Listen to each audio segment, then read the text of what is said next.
A ver, pensemos en esto por un segundo. ¿Qué pasaría si esas reglas sobre el dinero que casi todos seguimos, como ahorrar y no endeudarse, fueran justo lo que nos está frenando? Hoy vamos a explorar una perspectiva que de verdad le da una vuelta de tuerca a todo lo que creíamos saber sobre finanzas personales. Ok, empecemos fuerte. La idea central del material que analizamos hoy es esta frase que ven. Que esa fórmula tradicional para el éxito, ya saben, estudia, consigue un buen trabajo, ahorra, no solo es vieja, sino que podría ser la idea más obsoleta de todas. Es una afirmación bastante polémica, ¿no? Y claro, esto nos lleva a la gran pregunta que va a guiar todo este análisis. ¿Y qué tal si el mapa financiero que nos dieron en la mano ya no sirve para el mundo en el que vivimos hoy? Vamos a desglosar los argumentos detrás de esta idea. Bueno, según esta perspectiva, el primer paso es entender algo clave. Se dice que dentro de cada persona, en realidad conviven tres formas de pensar sobre el dinero. Una mentalidad de pobre, una de clase media y una de rico. Lo importante es cuál de las tres está al volante tomando las decisiones. Miren, esta tabla lo deja clarísimo. Por un lado, la mentalidad de clase media va detrás de la seguridad de un sueldo fijo mes a mes, pero según esta visión, esa misma búsqueda de seguridad la convierte en esclava de un salario. Por otro lado, la mentalidad de riqueza no busca seguridad, busca libertad, y en lugar de querer un cheque, se enfoca en construir sistemas, o sea, negocios, que generen ingresos por sí solos. Y aquí está el clic de todo esto. El cheque de pago no es solo dinero. Es un recordatorio constante de una mentalidad de empleado. Esta filosofía dice que mientras se dependa de ese cheque, la mente siempre va a estar en modo trabajar por dinero, en vez de pensar cómo hacer que el dinero trabaje para uno. Bueno, pero ¿cómo se ve esto en la vida real? Ese momento de pasar de empleado a emprendedor es definitorio.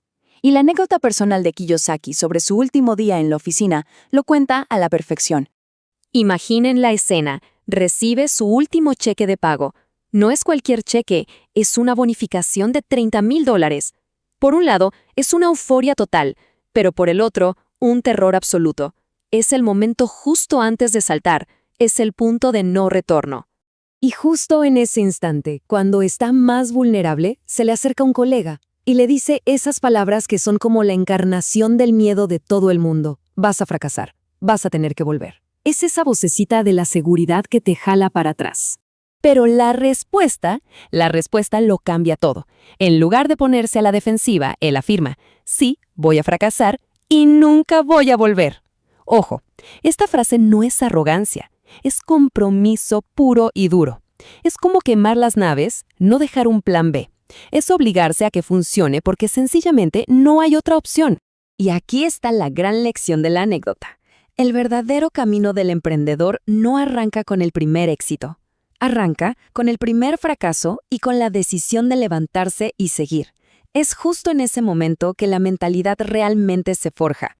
Ahora agárrense porque entramos en uno de los conceptos más controversiales de esta filosofía. La idea de que la deuda y los impuestos no tienen por qué ser los malos de la película, que de hecho pueden ser herramientas superpoderosas si se saben usar.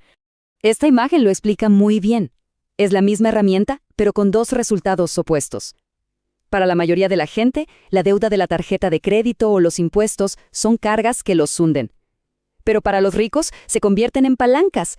Usan la deuda buena para comprar activos y aprovechan las leyes de impuestos a su favor. Básicamente, conviertan lo que para otros es un problema en una ventaja. Miren, aquí hay un ejemplo súper simplificado. Paso 1. Se invierte 1 millón en bienes raíces. Paso 2. Esa propiedad se usa como garantía para que el banco preste mucho más, digamos 4 millones. Eso se llama apalancamiento. Paso 3. Con ese dinero se compran más propiedades que generan ingresos. Y aquí viene lo bueno. Paso 4. Usando cosas como la depreciación, es posible reducir la cantidad de impuestos a pagar a 0 o casi 0, y todo de forma legal. Esta frase lo resume perfecto. En lugar del consejo de siempre de evita las deudas como la plaga, la propuesta es otra. Edúcate para usar la deuda de forma inteligente, como una herramienta para crecer. Y esto nos lleva al último concepto, el que de alguna manera amarra todo lo que hemos visto. Es la idea de que el verdadero control financiero no está en lo que pasa en la economía mundial, sino en la economía que cada persona construye por dentro.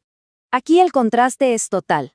El enfoque externo es el de reaccionar, estar pendiente de si la bolsa sube o baja, tener miedo a que te despidan, culpar a la crisis. En cambio, el enfoque interno es proactivo. Se concentra en lo único que de verdad se puede controlar: la propia mentalidad, las habilidades. No hay miedo a perder un trabajo, porque no se depende de él. Y una crisis económica no es una tragedia, es una oportunidad para comprar barato.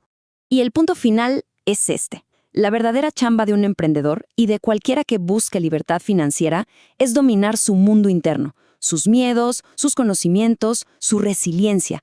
El mundo de afuera, la economía y todo eso es secundario.